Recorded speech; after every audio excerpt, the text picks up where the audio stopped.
লম্বা করে কেটে নিলাম। এখন এইভাবে আবার কেটে নেব। নমস্কার বন্ধুরা, ভিলেজ ফুডের সম্পা কিচেনে আপনাদের সকলকে স্বাগত। আজকে আর একটা নতুন রেসিপি নিয়ে এসেছি। আজকে ডিম আর বাঁধাকপি দিয়ে দারুণ একটা রেসিপি বানাবো। আপনারা তো বাঁধাকপি অনেকভাবে খেয়ে দেখেছেন, একবার আমার মতো করে এইভাবে ডিম দিয়ে বাঁধাকপি বাড়িতে রান্না করে খান, খুব ভালো লাগবে।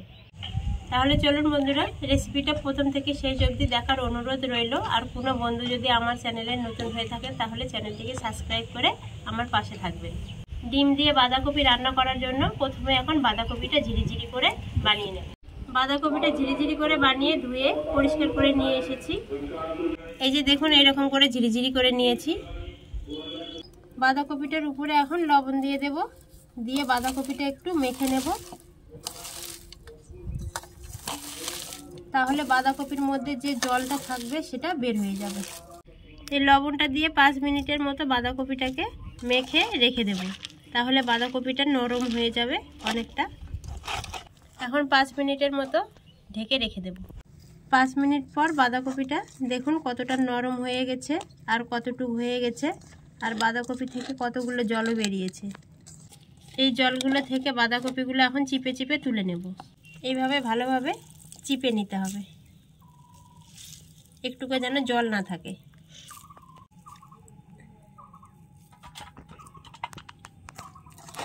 সবগুলো এইভাবে চিপে চিপে তুলে নেব। দেখুন বন্ধুরা, কতগুলো জল বের হলো বাঁধাকপি থেকে। সবগুলো তুলে নিলাম। বাঁধাকপিগুলো সব চিপে তুলে নিয়েছি। এখন এর মধ্যে ডিম ভেঙে দেব।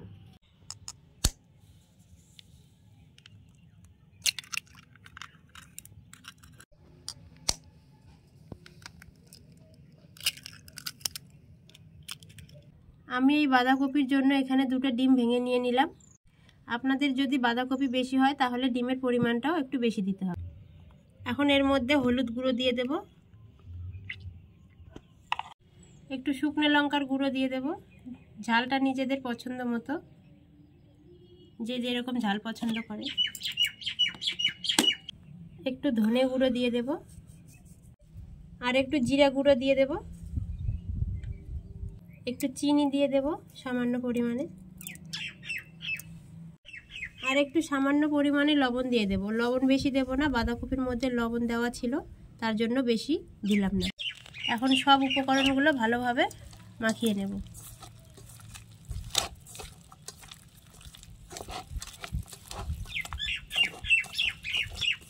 সব কিছু মাখানো হয়ে গেছে ভালোভাবে। এখন কড়াইয়ে জল বসিয়ে দেব। উনুনটা ধরিয়ে নিয়েছি, কড়াইয়ে জল বসিয়ে দিয়েছি। জলটা গরম হোক, আর এইদিকে তাতে আমি থালাতে তেল মাখিয়ে নেব।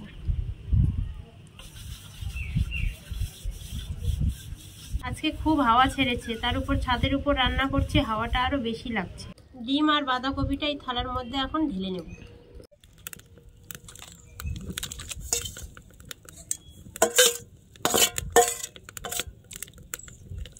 এই থালাতে ভালোভাবে একটু সাজিয়ে নেব।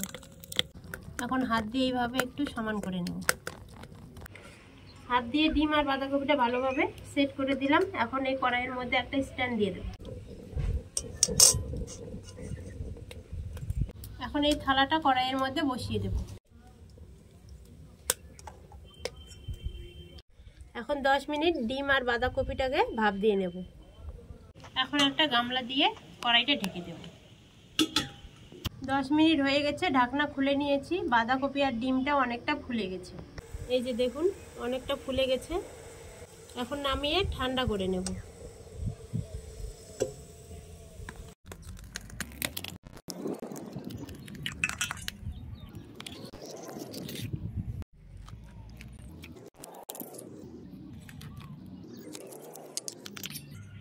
লম্বা করে কেটে নিলাম। এখন এইভাবে আবার কেটে নেব।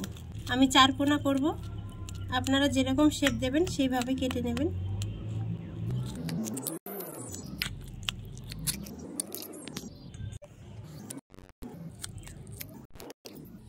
এখন পিসগুলো তুলে তুলে নেব।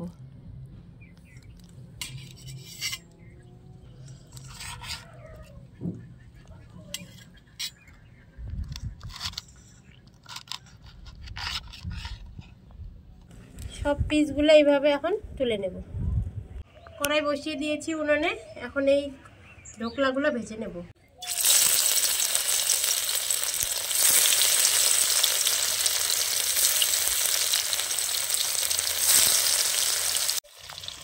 এখন উল্টে দেবো।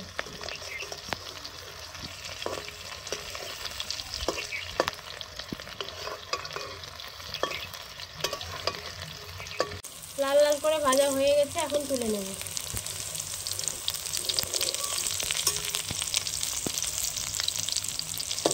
বন্ধুরা, ডিম দিয়ে আর বাঁধাকপি দিয়ে এরকম একটা রেসিপি আপনারা বাড়িতে বানিয়ে কিন্তু অবশ্যই খাবেন, খুব কিন্তু ভালো লাগে। বাকিগুলো ভাজা হয়ে গেছে, এখন তুলে নেব। এই যে আমাদের ডিম আর বাঁধাকপির ধোকলাগুলো রেডি। এখন ডিম আর বাঁধাকপির ধোকলাগুলোকে রান্না করে নেব। সবগুলো ধোকলা ভেজে তুলে নিয়েছি। এখন ওই কড়াইয়ের মধ্যে আবার তেল দিয়ে দেব।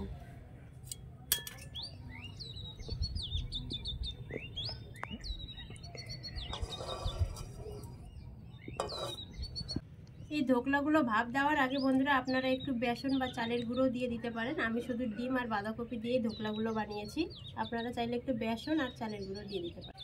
এখন 2টে শুকনো লঙ্কা, একটা তেজপাতা আর একটু জিরে ফোড়ন দিয়ে দেব।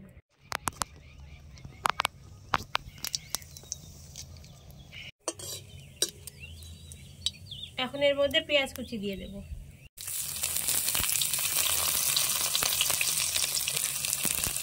এই ডিম বাঁধাকপি ধোকলাগুলো কিন্তু এইভাবে ভেজেও শুধু শুধু খাওয়া যায়। এই পেঁয়াজের মধ্যে এখন একটু লবণ দিয়ে দেবো, তাহলে পেঁয়াজটা তাড়াতাড়ি নরম হয়ে যাবে।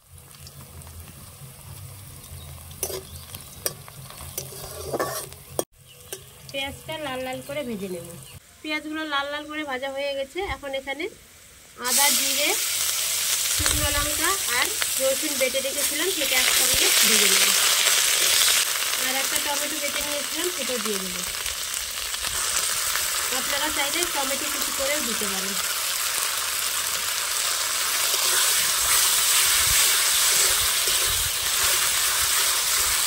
এখন এর মধ্যে একটু হলুদ গুঁড়ো দিয়ে দেবো, একটু শুকনো লঙ্কার গুঁড়ো দিয়ে দেবো, একটু ধনে গুঁড়ো আর একটু জিরে গুঁড়ো। এখন সব মশলাগুলো ভালোভাবে কষিয়ে নেব।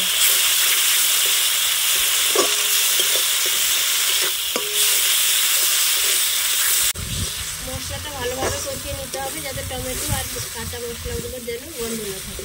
মশলাটা কষানো হয়ে গেছে, তেল ছেড়ে দিয়েছে। এখন এর মধ্যে জল দিয়ে দেবো।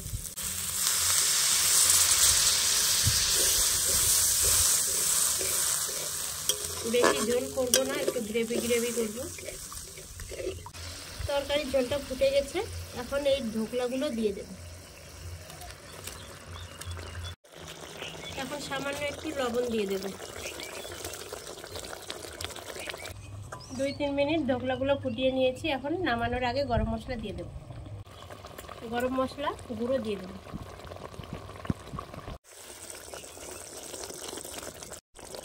আমাদের বাঁধাকপি আর ডিমের ধোকলা রেডি। এখন নামিয়ে নেব।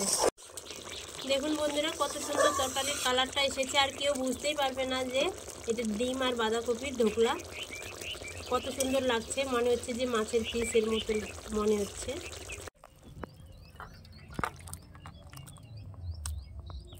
মনে হচ্ছে না বাবা মাছের পিস? এই যে বন্ধুরা দেখুন কত সুন্দর লাগছে, মনে হচ্ছে যে এগুলো মাছের পিস। ডিম আর বাঁধাকপির ধোকলা কেউ বুঝতেই পারবে না। এখন গরম গরম ভাতের সাথে আমরা এখন খাবো। এই যে দেখুন তরকারির কালারটা কত সুন্দর এসেছে। কাউকে যদি বলা না হয় যে এগুলো কিসের ধোকলা, তাহলে কিন্তু বুঝতেই পারবে না। বন্ধুরা, এই ধোকলাগুলোর মধ্যে কিন্তু বেসন, চালের গুঁড়ো কিছুই দিইনি, তাও কিন্তু একটাও ভেঙে যায়নি, সব গোটা গোটা হয়ে আছে। বেশি ঝোল করিনি, গ্রেভি করেছি। না বাবা নাও, খেয়ে দেখো কেমন হয়েছে। খাও, শুধু শুধু খাচ্ছ, ভাত দিয়ে খাও। না, খুব ভালো লাগছে আমার এমনিতেই ভাত দিয়ে খাওয়া না।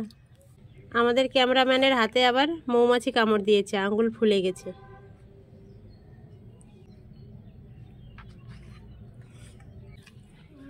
খুব ভালো হয়েছে মা। ভালো হয়েছে।